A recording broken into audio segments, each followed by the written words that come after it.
राधे राधे सबको। ज्ञान जंक्शन में आप सबका स्वागत है।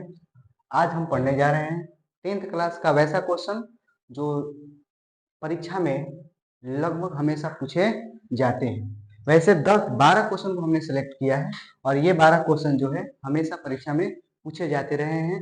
इसमें हमको मालूम होगा कि इसमें बहुत सारे क्वेश्चन आपको याद भी होंगे, लेकिन फिर भी हमने ऐसे क्वेश्चन को सिलेक्ट किया है जो परीक्षा में हमेशा पूछे जाते हैं और आप इससे विश्वास करके इसको याद भी करें। पहला क्वेश्चन है, किस लेंस को अपसारी लेंस कहते हैं? अपसारी लेंस और अभिसारी लेंस। अपसारी लेंस जो होता है उसको हम लोग कहते हैं अवतल लेंस को, और अभिसारी लेंस जो होता है उसको हम बोलते हैं उत्तल लेंस को। क्यों कहा जाता है? क्योंकि अपसारी लेंस में जो लेंस परावर्तन के बाद ये प्रकाश जो होते हैं वो बिखर जाते हैं, जबकि उत्तल लेंस में प्रकाश जो होते हैं वो सभी फोकस पर केंद्रित हो जाते हैं। इसलिए हम लोग इसको कहते हैं अपसारी लेंस, जबकि इसको कहते हैं अभिसारी लेंस। अपसारी लेंस और अभिसारी लेंस। अपसारी लेंस मतलब हुआ कि वो प्रकाश को क्या कर रहा है? बिखरा रहा है, जबकि अभिसारी लेंस का मतलब हुआ प्रकाश को क्या कर रहा है? एक जगह केंद्रित कर रहा है। इसका मतलब इसका आंसर क्या होना चाहिए? अपसारी लेंस।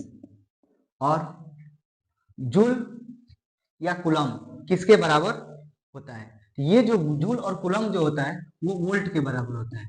वोल्ट, 1 वोल्ट के बराबर होता है। कितने वोल्ट के बराबर होता है? 1 वोल्ट के बराबर होता है।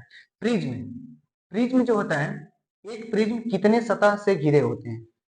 प्रिज्म कहने का मतलब कुछ इस टाइप से होता है कि जैसे इस टाइप का, ऐसे इस आकृति का होता है प्रिज्म। और इस प्रिज्म की सतह पूछा है कि सतह कितने प्रकार के होते हैं। तो एक सतह जो अगर हम बात करते हैं, एक नीचे वाला सतह हो गया, ये हाथ दिख रहा होगा, नीचे वाला सतह हो गया, एक ये सतह होगा, एक ये सतह होगा, 1 2 3 और आगे का 4 और एक पीछे का है 5, यानी कि कुल 5 सतह होते हैं। इसमें कुल कितने सतह होते हैं? 5 सतह होते हैं, यानी कि प्रिज्म में कुल 5 सतह होते हैं।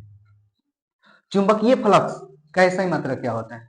तो चुंबकीय फ्लक्स का एसआई मात्रक जो होता है, ये हमेशा क्वेश्चन भुलवा देता है और मतलब पूछता है तो हम लोग कंफ्यूज हो जाते हैं कि चुंबकीय फ्लक्स का एसआई मात्रक क्या होता है। इसका आसान एसआई मात्रक है, मात्र इसको हम लोग क्या बोलते हैं? वेबर। वेबर, वेबर जो होता है चुंबकीय फ्लक्स का एसआई मात्रक होता है। अब आते हैं कि दूरदृष्टि दोष वाले मनुष्य चश्मे का उपयोग करते हैं। दूरदृष्टि मतलब समझिए कि दूरदृष्टि दोष है क्या, और ये कैसे मतलब कैसे होता है? दूरदृष्टि में क्या होता है? तो दूरदृष्टि दोष में हमें निकट के वस्तु दिखाई नहीं देते हैं। दूरदृष्टि दोष में हमें नजदीक की वस्तु दिखाई नहीं देते हैं। तो नजदीक की जब वस्तु दिखाई नहीं देते हैं उसके लिए हम क्या करते हैं? किस लेंस का उपयोग करते हैं? अवतल लेंस का उपयोग करते हैं। किसका करते हैं? अवतल लेंस।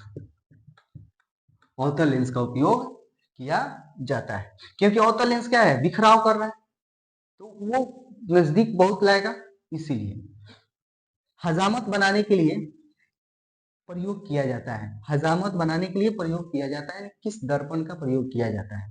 हजामत बनाने के लिए हम तो लेंस का प्रयोग करेंगे नहीं, क्योंकि लेंस इस पार से उस पार दिखा देगा, जबकि दर्पण जो होता है, दर्पण का एक सतह क्या होता है? एक सतह कलई किया हुआ रहता है, जबकि लेंस का ऐसा कुछ नहीं रहता है, इस पार से उस पार हो जाता है। इसलिए हम लोग दर्पण का उपयोग करते हैं। और उस दर्पण में किस दर्पण का उपयोग करते हैं हजामत बनाने में? अवतल दर्पण। अवतल दर्पण। क्यों? क्योंकि अवतल दर्पण हम इसलिए उपयोग करते हैं कि अवतल दर्पण में जो प्रतिबिंब बनता है वो वास्तविक स्थिति से थोड़ा बड़ा बनता है, और बड़ा बनने के चलते हमें स्पष्ट रूप से ना हजामत बनाने में इस चीज को मतलब चेहरे को बहुत अच्छे ढंग से समझ लेते हैं।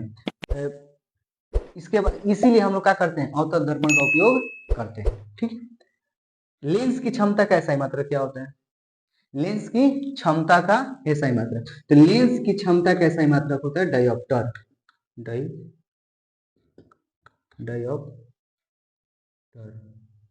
डायोप्टर। लेंस की क्षमता कैसे? मात्रक डायोप्टर। इसको हम लोग डी से डिनोट करते हैं। कैसे डिनोट करते हैं? डी से डिनोट किया जाता है। नेक्स्ट क्वेश्चन पढ़ेंगे, कि प्रकाश के किरणों के समूह को क्या कहते हैं। ये तो हम लोग पहला चैप्टर है, पहला चैप्टर में ही हम लोग पढ़े हैं कि प्रकाश के किरणों के समूह को क्या कहते हैं। तो प्रकाश के किरणों के समूह को किरण पुंज कहा जाता है। क्या कहा जाता है? किरण पुंज कहा जाता है। किरण पुंज, किरण पुंज कहा जाता है। किरण पुंज, किरण पुंज कहा जाता है। आवेश किसका मात्रक है? यह आवेश का मात्रक क्या होता है? आवेश का जो मात्रक होता है वो कूलाम होता है। क्या होता है? कूलाम। आवेश का ऐसे मात्रक कूलाम होता है।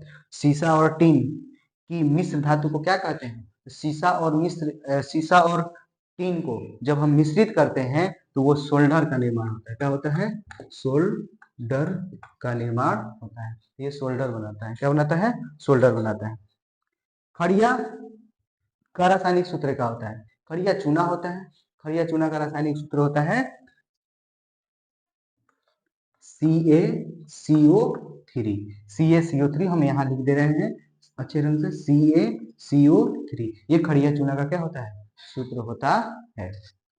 निम्न में किस धातु को केरोसिन में डुबा कर रखते हैं? तो निम्न में हम लोग पढ़े भी हैं और अधिकतर क्वेश्चन जो आते हैं और ऑप्शन में जो आते हैं वो आते हैं सोडियम। क्या आते हैं? सोडियम। और सोडियम की बात करें तो सोडियम की परमाणु संख्या, परमाणु संकेत जो होता है वो ये Na होता है।